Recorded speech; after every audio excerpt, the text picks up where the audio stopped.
previsiones de los expertos nos aplazan días inciertos.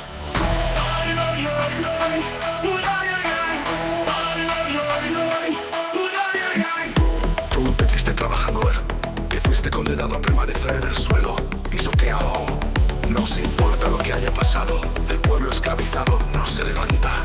El pueblo español ha fallecido, se acabó, o sea ya no. Líbranos de los políticos, de que cunda el desconcierto, de que nos haya mirado un puerto, de que nos quedemos sin concierto.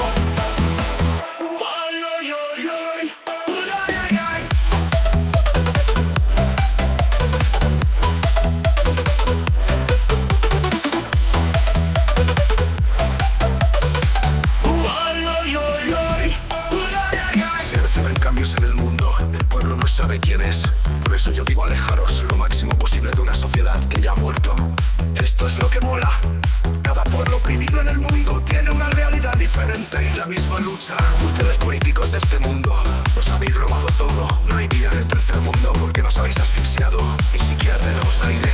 El pueblo español ha fallecido, se acabó, o sea ya no. Se acabó. Líbranos de los políticos, de que cunda el desconcierto, de que nos haya mirado un tuerto, de que nos quedemos sin concierto.